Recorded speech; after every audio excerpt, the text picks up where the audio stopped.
Hey there, my fellow bookworm buddies. I'm Minx Laura 123. This is going to be a bookish video, so hope you enjoy watching. If you do, please click like, comment, share and subscribe to my channel. That'd be awesome. Also, don't forget to smash that notification bell to all notifications.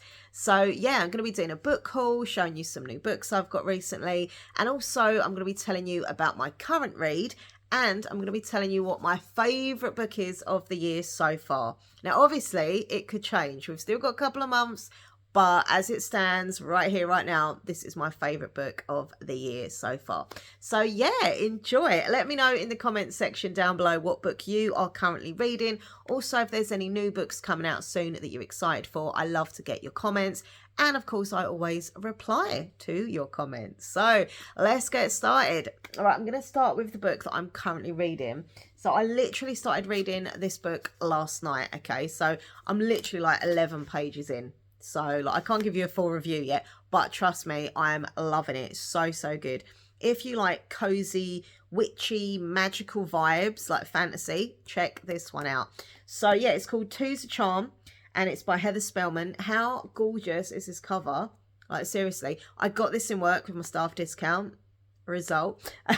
So, yeah, it says sisterhood can be downright wicked. So, yeah, these are sisters and they are complete opposites. Sisters by chance, rivals by choice. I'm going to read the back of it to you. I'll be honest, I left my glasses upstairs and I can't be asked to go and get them. So, because I'm super lazy. So we're going to have to like squint a bit here. Right, so it says, witchy sisters Effie and Bonnie couldn't be more different. Reserved and bookish Effie seeks comfort in library nooks, while Bonnie dazzles as yellow brick groves reigning star. When Bonnie is roped into a magical scheme by their estranged Uncle Oswald, she's eager to prove that her powers are as strong as Effie's. But unbeknown to Bonnie, behind Oswald's plan lies a truly wicked agenda. As Bonnie's spells spin out of control, Effie senses a dark force taking root in their town. Can they cast aside their sibling rivalry to undo this magical mishap? Or is life as they know it over for good? I hope it's a happy ending. So yeah, I'm loving getting to know the sisters. It's very early on in the book, but I'm really loving it, as I say. Very good. I like the writing style and stuff. This is my favourite character, Effie. She's like the little bookworm. I mean, she's cool as well. She's quite sassy, but your girl's a bookworm. She's going to always prefer bookworm character. So yeah, Two's a Charm. That is my current read. And it is a new book as well, because I literally picked it up last week. Okie dokie. Right, so I've got some books from the library to show you. Please do not judge. What is it we say? We listen, we don't judge. I have another Danielle Steele book. Now, people always laugh at me for some reason when I say I love Danielle Steele books, and I don't know why. I suppose she's a little bit cringy, but like, whatever. I'm cringy. It's all good. Let's cringe together. Me and Danielle still just cringy. So this one is called In His Father's Footsteps. And I actually thought this was a new book, so I hadn't seen this before. But it's not. It's from like 2018. So yeah, it's been out a few years ago. But like, she's done so many books. Like, it's ridiculous. And the amount that get released from her every year is just amazing. But anyway, so this one, it says, moving from the ashes of post-war Europe to the Lower East Side of New York, the world's favourite storyteller, Danielle Steele, weaves a powerful story of a family over 3 generations and what it means to achieve one's goals. It says, In His Father's Footsteps is a sweeping story of courage, ambition and the love between 3 generations of family. I just really love the sound of this. And also, it's got Jewish rep. And hold on, where's my necklace? Somewhere here. There we go. I'm Jewish. My stuff, David. So yeah, I like reading books with Jewish rep as well. But yeah, I love her books because they're kind of like, as I say, fairy tales, but set in real life. And you always get to really like, well, I do anyway, like to get to know and feel and care about the characters. So yeah, that's my Danielle Steele book. Okay, so this is really random, right? But sometimes me and my lovely fiance Nathan love to sit together, cuddled up on the sofa and look through a book of like art or something. So I'll go to the library, get a book on different artists, and we'll literally sit there, look through the different pictures, and we'll say, it's kind of like a contest of what picture's the best, what one we like the best, what one we don't like, or we'll just talk about each picture in detail and stuff. It sounds really nerdy and geeky, but there we go. We are a couple of nerds, so it's all fine. But yeah, so I picked up a couple of books from the library today that we can just sit together and look through together. So the first one is an art book, and this is by Rubens Art. So it says he's a painter called Peter Paul Rubens. Now, I'll be honest with you, as much as I like art, I'm not like into it, you know? I like looking at art, but I don't know like loads about it and different artists and stuff. Obviously, I know the big artists and stuff, but when I bought this home, I said this to Nathan. I was like, I've never heard of Rubens, but I loved this picture. I was drawn to this woman. I think she looks cute, but also sassy, you know? And he was like, have you not heard of Rubens? I was like, I haven't. Have you? I don't know. I haven't. Anyway, but yeah, it says here at the back, he was considered to be one of the most influential artists. Masterful style, emphasised colour, sensuality and movement, focused on religious figures, as well as famous figures of the time. I literally just had a little flick through to see some of the pictures, and like, wow, literally so good. I mean, I will say though, oh my God, look at that one. That's amazing. There was quite a few boobies, bit of risque, ooh la la pictures. I mean, I can't show you, I'll hide her modesty, but she got her bits out. But yeah, so I'm really looking forward to look through this, and we will choose our favourite picture from this and our least favourite picture. And then also, this isn't art as such. Well, I think it's artistic, but like, it's not art anyway. But I picked up this book here, which was really heavy, and I had all my shopping as well. So that was fun, walking home with bags of heavy stuff. This is The History of Clocks and Watches by Eric Bruton. Now, it's really odd, but I feel such a connection with clocks and watches. Sounds so weird. Look at that one there. Look at that. It's beautiful. Yeah, it's really odd because like my family, or part of my family, from a place called Hess, which is famous for watchmaking and clockmaking and stuff. So I don't know if it's because of that, it's in my genes or whatever, in my blood. I don't know. But I've always really loved the like aesthetics of like clocks. Yeah, and I mean, look at this one, the old grandfather clock. Oh, it's beautiful. So yeah, once again, we're gonna like look. Oh wow. Oh, wow. I haven't looked through these properly because I don't want to ruin the experience for later, but look. Oh, yeah, we're going to look through it and just sort of say our favourite clocks. Really random what we do on a Saturday night. There's like all little clocks and watches, and oh my God, they're so nice. So, yeah, that'd be quite interesting to look through as well. So, that's that. Right, next up, also from the library, I got Good Spirits by B.K. Borison. This is so hyped everywhere. Now, I actually saw this in the works the other day, and it had like beautiful, pretty sprayed edges. But I was like, do I buy it, or do I see if the library have got it? And the library had it. It's free, so I got it. So, yeah, this is a romance, and it's, by the sounds of it, it's a very kind of reimagining, retelling of Scrooge. He's the ghost of Christmas past, but she's not exactly Scrooge. So it's annoying though, because I would have preferred this in December, but I got it now. But yeah, what I'll try and do, I'll try and keep it as long as I can, keep renewing it so it's nearer December. Like even if I read it like later part of November, that'd be fine. But anyway, I mean, there are people who read Christmas books all year round, which is cool. Read what you want, you know. But for me, I do like to have a Christmassy vibe at around December time for Christmas. But yeah, it says it's very snuggly and romantic and magical and tender and a bit hot. So there's obviously a little bit of spice in it. But yeah, main characters are Nolan and Harriet. So I like the idea that it's like a reimagining of Scrooge and stuff. The Christmas past. Might Harriet be the key to giving the ghost of Christmas past a future? Ooh. So yeah, that cover is so nice as well. Very, very pretty. So yeah, that is that one. Right, okay, where are we? So this one I actually got on eBay. So I read Danielle Bannis' book the other day, which was called, I can't remember, Superhero and Me or something.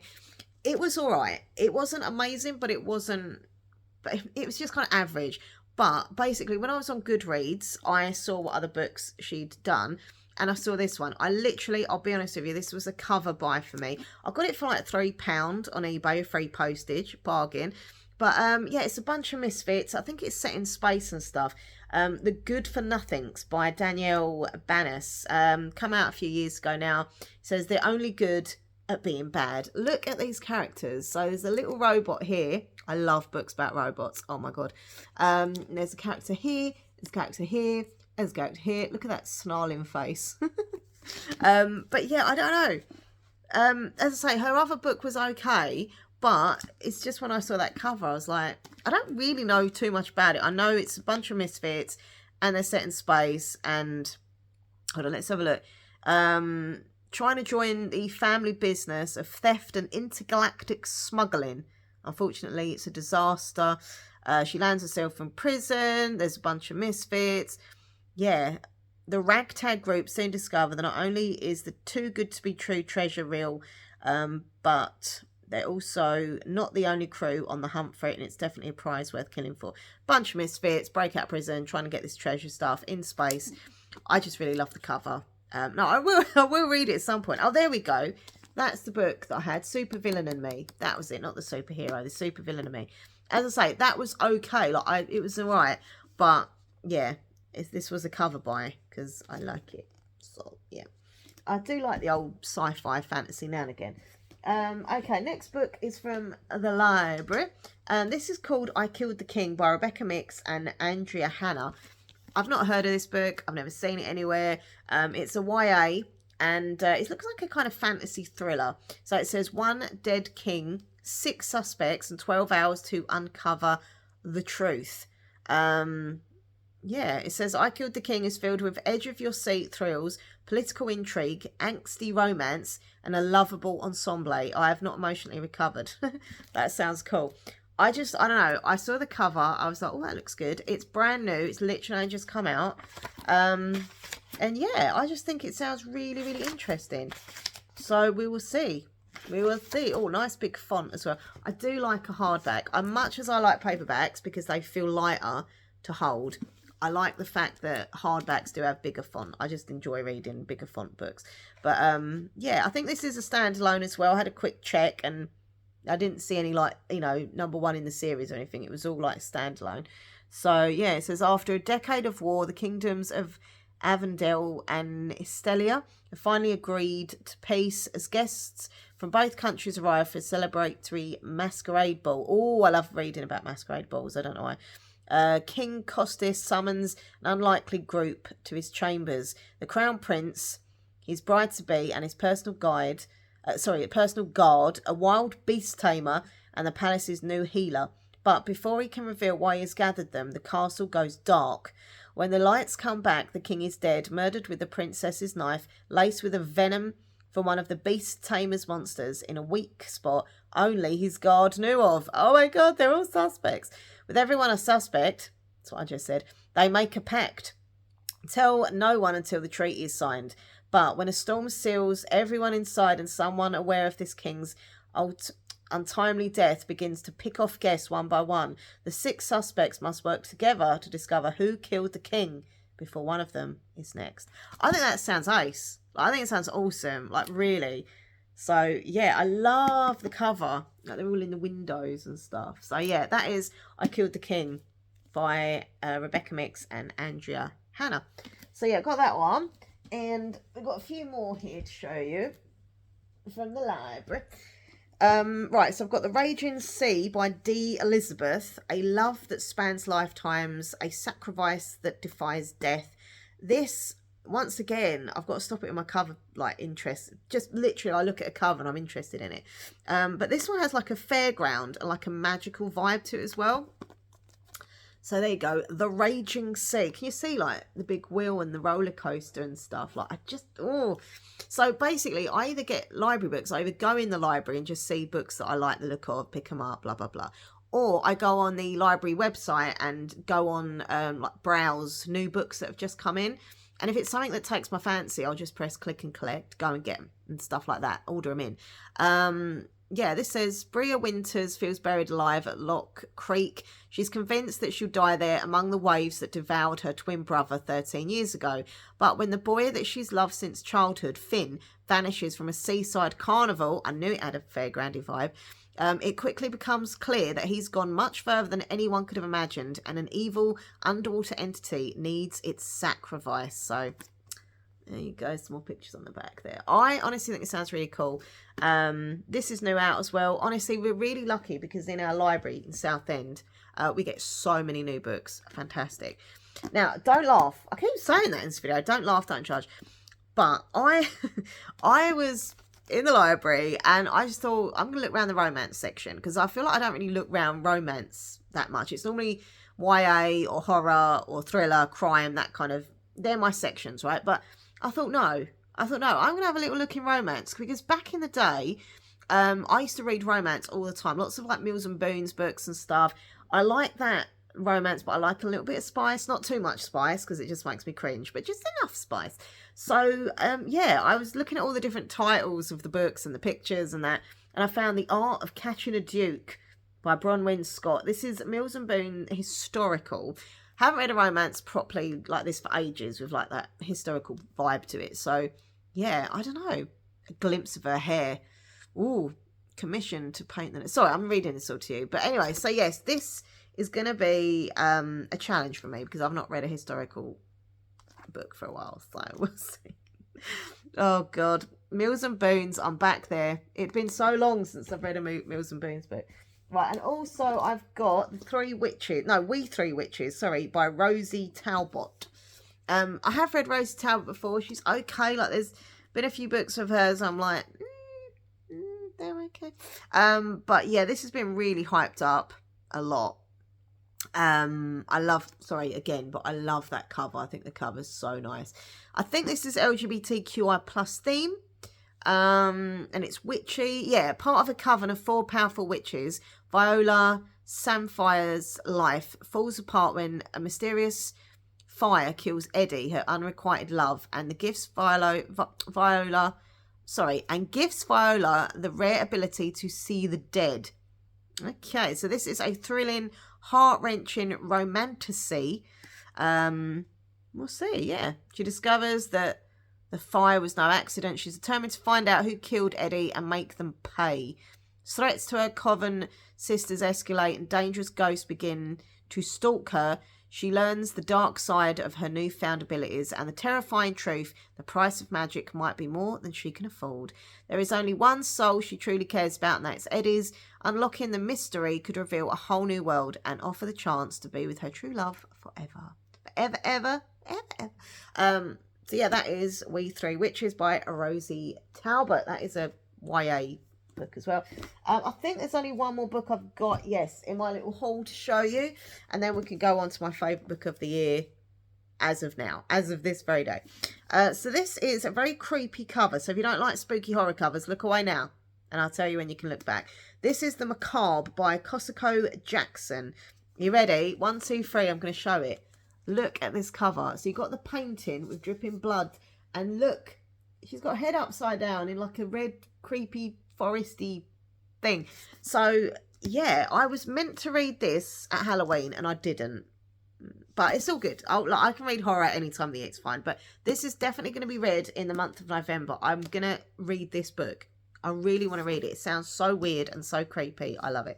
So it says, struggling painter Lewis Dixon can't shake the feeling there's something powerful and slightly disturbing about his work, especially when the British Museum begins to show a surprising interest in his most horrifying piece, a recreation of one of his ancestors' infamous paintings.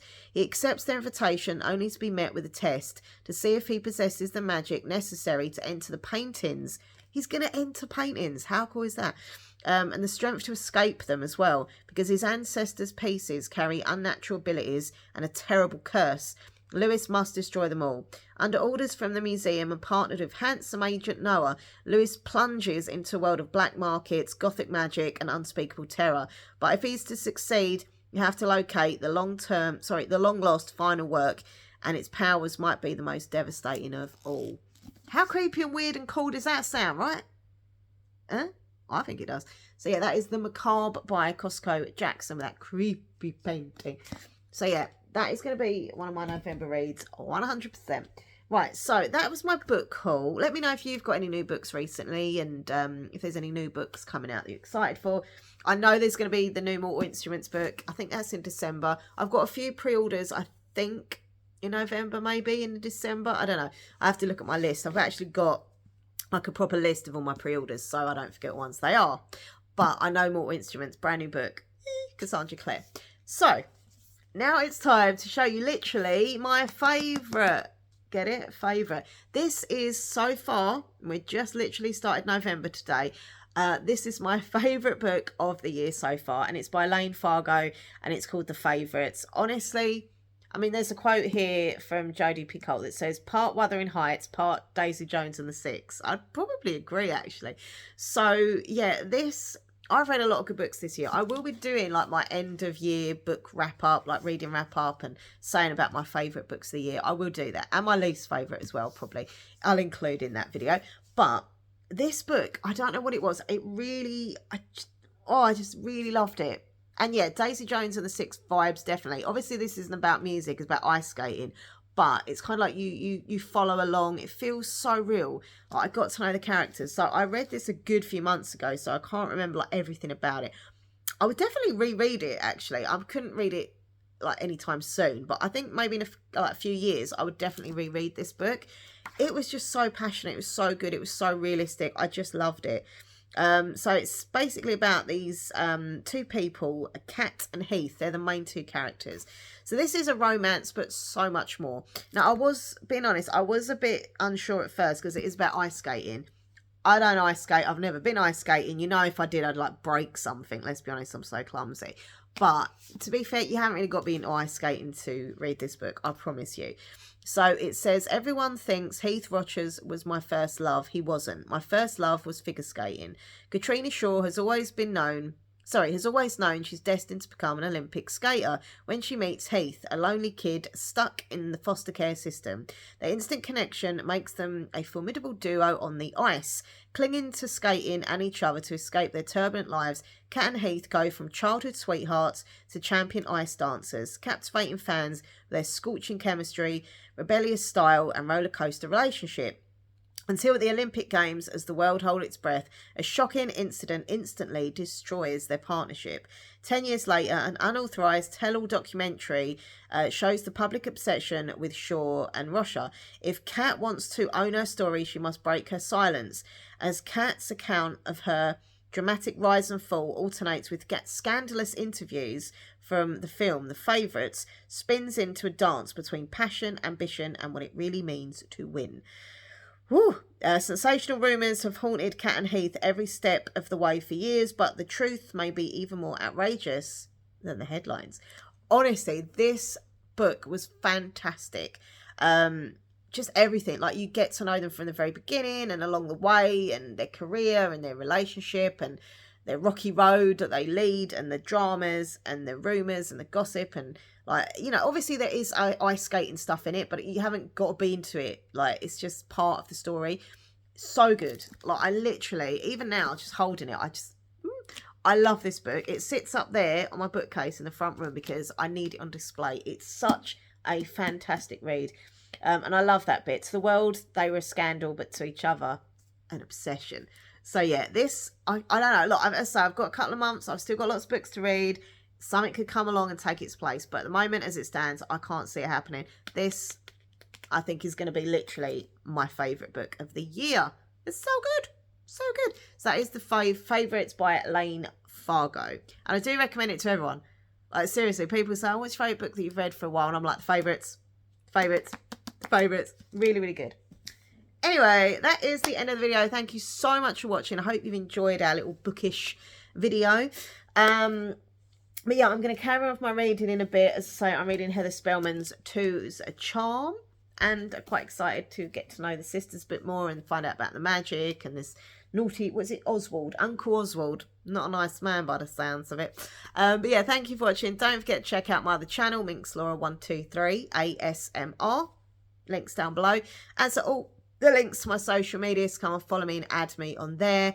And what else? Yeah, that's pretty much it. Just happy reading, basically. Go read. Go grab your book. Grab a cup of coffee or a cup of tea. Maybe a cheeky biscuit. And have a read. Because reading is good for the soul. All right, everyone. Take care.